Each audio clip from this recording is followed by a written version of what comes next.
Hello and welcome guys to our YouTube channel stock tips. Stock tips में आपका स्वागत है। मैं आशा करता हूँ कि आप लोग अच्छे होंगे। आज इस वीडियो में हम चर्चा करेंगे कि जैसे लाइव ट्रेडिंग होता है तो उसमें ट्रेडिंग को इंट्राडे ट्रेडिंग को हम किस तरह एकदम इफेक्टिव बना पाएंगे। तो ये देखिए, ये जो स्क्रीन पे है ये मेरा ट्रेडिंग का सेटअप है।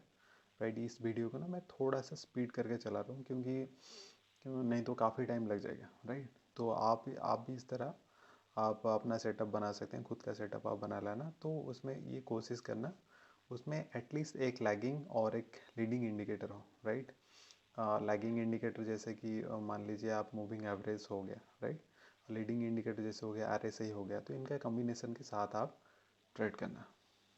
राइट, तो उसके साथ मैं एक सलाह दूंगा कि आप कोई एक अच्छा वाला मोमेंटम, जो जिसमें मोमेंटम एक्चुअली मोमेंटम का एक खुद का एक मतलब है, इंडिकेटर है, आप उसको भी यूज़ कर सकते हो। नहीं तो आरएसआई में मोमेंटम दिखाता है, लेकिन आरएसआई थोड़ा सा मुझे ऐसे लगता है कि ना थोड़ा कम इफेक्टिव होता है। तो आप उस हिसाब से मोमेंटम जो इंडिकेटर है आप उसको भी यूज़ कर सकते हो। तो ये देखिए, मैंने यहाँ पर चार स्टॉक्स इसमें देख रखा हूँ। तो हाँ, सबसे पहले कि आप स्टॉक को चूज़ कैसे करें।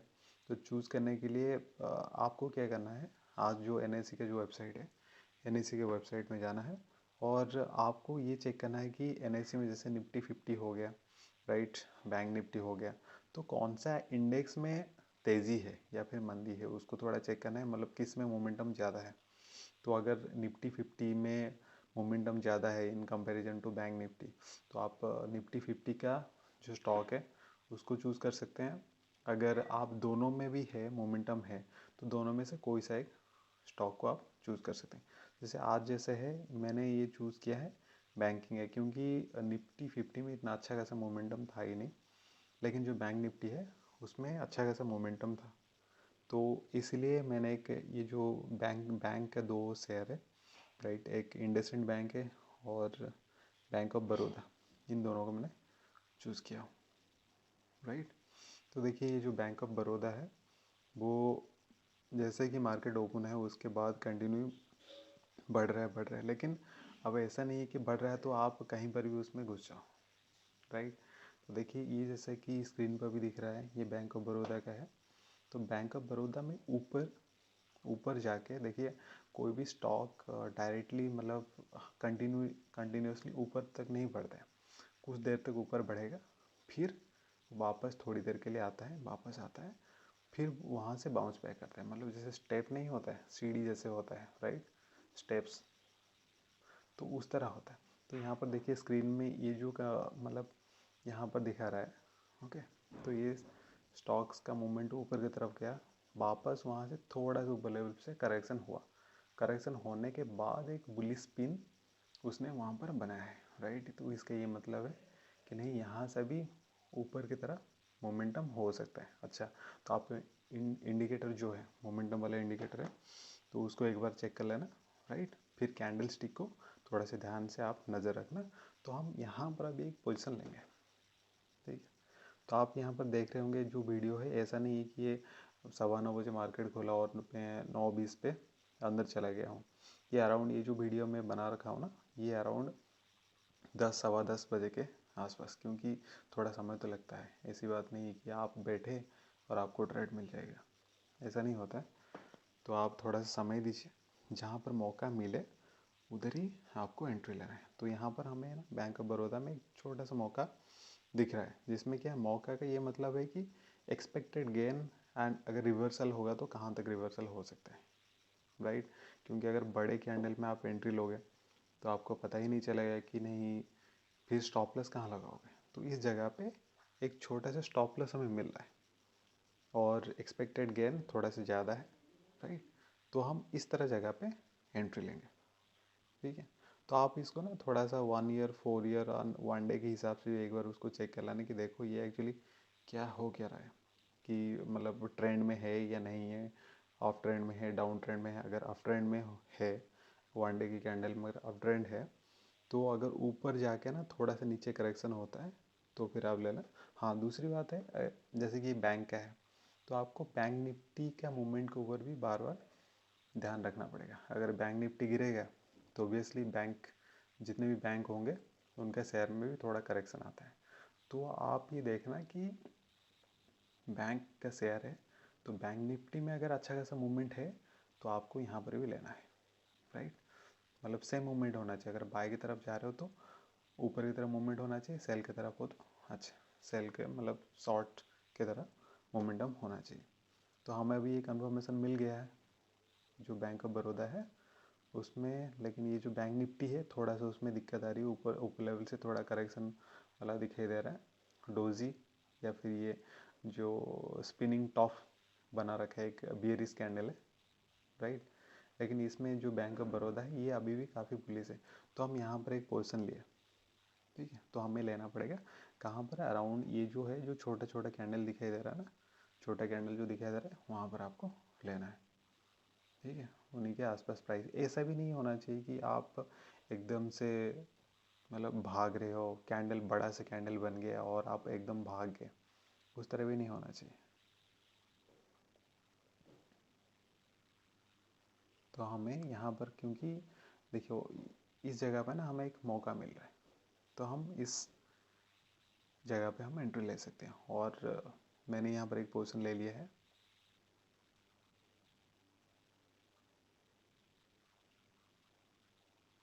राइट। तो एक बार आप ना जैसे कि पोजीशन ले लिए, पोजीशन लेने के बाद ऐसे पैनिक नहीं होना है कि नहीं ये जस्ट बढ़ रहा है फिर करेक्शन हो रहा है। जब तक वो स्टॉप लॉस हिट ना करे या फिर या एक कम्प्लीटली कैंडल ना बना ले तब तक आपको वहाँ से एग्जिट नहीं होना है, राइट। एक बार जो आपने जो कमिटमेंट कर देते हो ना, फिर जैसे दोबारा दोबारा उस वो नहीं करते हो, कमिटमेंट तोड़ते नहीं हो, तो सेम उसी तरह होना चाहिए। क्योंकि ट्रेडिंग एक ऐसी चीज़ है कि बायर एंड सेलर के बीच में एक टैग ऑफ वार है। तो आपको, आप जिस साइड भी हो, जो भी कैंडल देख के आप एंट्री लिए तो सेम उस तरह कैंडल देख के ही एग्जिट लेना है। अगर इंडिकेटर देख के आप एंट्री ले रहे हो तो इंडिकेटर देख के ही आपको एग्जिट लेना है। ऐसा नहीं है कि आप कहीं पर भी बीच में बाहर आ गए, राइट, इस तरह नहीं करना है। तो लेट्स सी क्या होता है। देखिए इसमें इसमें जो मोमेंटम वाला है इंडिकेटर है उसमें भी अभी अप ट्रेंड में मोमेंटम दिखा है आर एस से। हाँ यहाँ पर थोड़ा सा आर एस से ही ज़्यादा है, राइट। ये थोड़ा कंसर्न वाली बातें हैं, तो लेकिन मोमेंटम अच्छा है उसमें। और ये देखिए इसमें जो ट्रेंड है, अच्छा ये है इंडसइंड बैंक का, तो आपको दूसरे शेयर के ऊपर भी नज़र रखना पड़ेगा। जैसे मैं यहाँ पर 4 शेयर लगा रखा हूँ ना, कॉन्कर, इंडसइंड बैंक, तो इसको बीच बीच में थोड़ा थोड़ा देखना पड़ता है। क्योंकि एग्जैक्टली आप बैठे कंप्यूटर लेके आप उसी टाइम पे तो एक बढ़िया सा मौका मिलेगा नहीं, उस तरह कोई गारंटी है, गारंटी नहीं होता है। तो आपको 3-4 जैसे कि कोई मतलब मोस्ट प्रोबेबल जो स्टॉक्स होंगे उसको आप स्क्रीन पे लगाइए। अगर 4 या फिर 6 वाला स्क्रीन भी हो ना, आपके पास 2-2 लैपटॉप है तो 2 लैपटॉप में आराम से लगा के रखिए उसको और देखते रहिए। क्योंकि अगर आपके स्क्रीन पे एक ही रहेगा तो मान लीजिए एक इस ये वाला ट्रेड में नहीं हो पाया तो फिर दूसरा मौका तो आपको मिलेगा नहीं। अब जैसे आपका ट्रेड ही एग्जीक्यूट हो जाएगा तो फिर इमीडिएटली तो कोई मौका नहीं मिलेगा ना, तो इसीलिए आपको ढूंढना पड़ेगा उस तरह स्टॉक्स,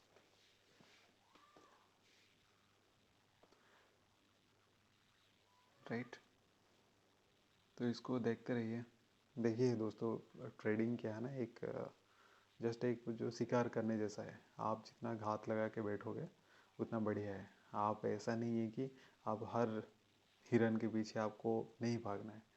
आप पहले से डिटरमाइन करके रखो कि नहीं मुझे इस पे जाना है, तो उसका इंतज़ार करो जब तक उसमें सही सिचुएशन ना आए और रिस्क एंड रिवॉर्ड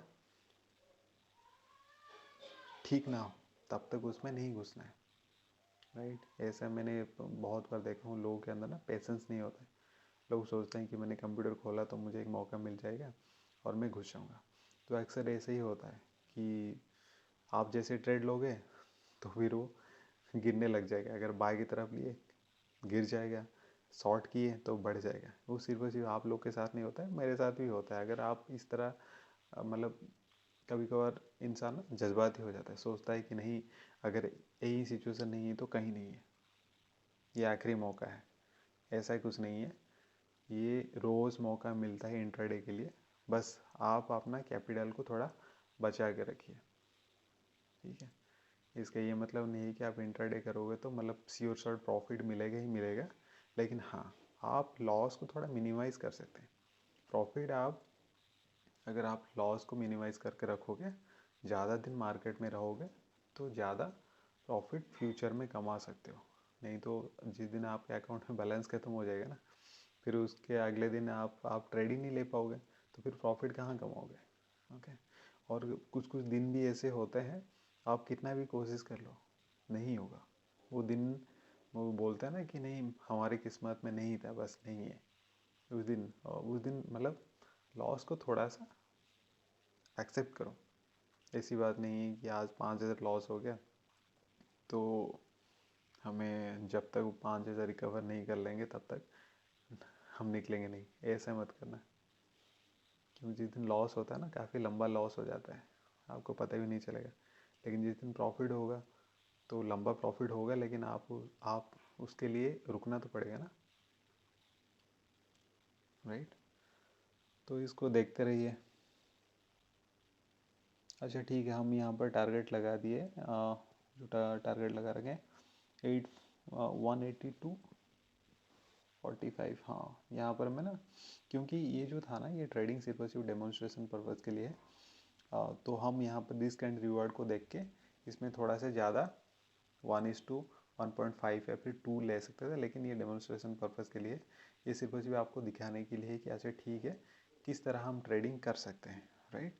तो इसीलिए मैं अपना स्टॉप लॉस जो टारगेट है थोड़ा सा छोटा रखा हूँ, सो दैट वो इजीली एग्जीक्यूट हो जाए और आप लोगों को समझ में आए कि अच्छा ठीक है, हम जब भी ट्रेडिंग करें तो इस हिसाब से करें, राइट। ट्रेडिंग सबसे पहले ना, ट्रेडिंग ऐसे ऐसा नहीं है कि आप आज आए तो आज बहुत सारे पैसे लेके चले जाओगे, इतना भी आसान नहीं है। लेकिन उसको थोड़ा सा आसान बनाना पड़ेगा।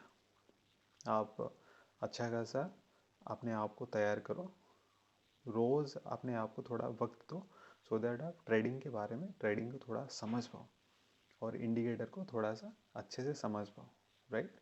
कोई भी इंडिकेटर, कोई भी कैंडल स्टिक 100% प्रॉफिट मतलब वो नहीं होता है कि नहीं ये जो बोल रहा है वो सही होगा, एकदम नहीं होता है, राइट। लेकिन हम कुछ इंडिकेटर मतलब सबके मिला के ना, हम थोड़ा सा उसको, जो उसका जो रेशियो है, राइट, करेक्ट होने का, सही होने का, उसको थोड़ा इम्प्रूव कर सकते हैं। अराउंड अगर आपका जो ट्रेडिंग में अराउंड 70% या फिर 80% के आसपास हो रहा है ना, 10 में 8 या 7 ट्रेड भी सही हो रहे हैं, तो आप काफ़ी अच्छा ट्रेडर हो, नो इशू। इसमें वो वाले डरने वाली कोई बात है ही नहीं कि नहीं 10 ट्रेड सही होगा तभी सब कुछ सही होगा, उस तरह कुछ नहीं है।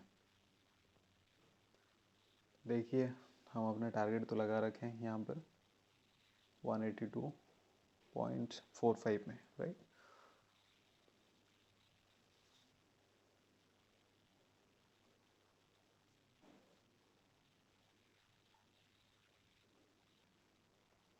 बाकी गाइस, मैं आपको ये बोलूँगा कि आप ना हमेशा किसी न किसी के गाइड में ये सब काम कीजिए, क्योंकि ये जो इंटरडे ट्रेडिंग है काफ़ी मतलब रिस्की ट्रेडिंग है।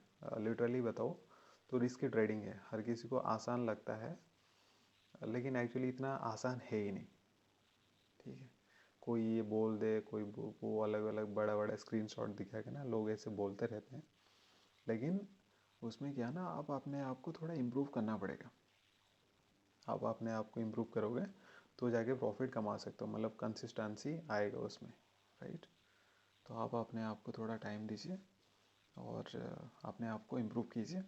हो सके तो जैसे कि मार्केट में ना बहुत सारे कोर्स मिल रहे होंगे, राइट। कोई हैंड होल्डिंग सपोर्ट का जो टीम होगा उनके पास, किसी के पास होगा, तो उनके गाइडेंस में आप जाइए। क्योंकि आप देखिए, जब भी आप हिस्ट्री के बारे में देखिए तो जैसे अर्जुन थे, राइट। तो अर्जुन युद्ध में क्या कर रहे थे, उनके साथ कौन था, कृष्ण थे, ठीक है, उनके आज गाइड के तौर पे थे, ठीक है। लेकिन आपके पास क्या है, आप ये सोच रहे हो कि आप अकेले सब कुछ कर लोगे, लेकिन लाइफ काफ़ी छोटी है। आप जितना भी एक्सपीरियंस करोगे ना, तो उतने में आप कुछ ना कुछ गड़बड़ कर लोगे। तो उससे बेटर है आप बढ़िया सा गाइड रखो अपने पास, किसी के अंडर में ये सब काम कीजिए, क्योंकि ये फाइनेंशियल चीज़ें हैं। क्योंकि एक बार आपके हाथ से पैसे निकल जाएंगे ना, फिर दोबारा वापस नहीं आएंगे। अच्छा ठीक है, हमारी ये ट्रेड एग्जीक्यूट हो गया, राइट। तो देखिए ये ट्रेड एग्जीक्यूट हो गया। Thank you guys, I hope इस वीडियो आपको थोड़ा इन्फॉर्मेटिव लगा। तो ये हमारा एक टेलीग्राम चैनल है स्टॉक टिप्स, राइट। इसके माध्यम से आप हमारे साथ कांटेक्ट कर सकते हैं। Thank you.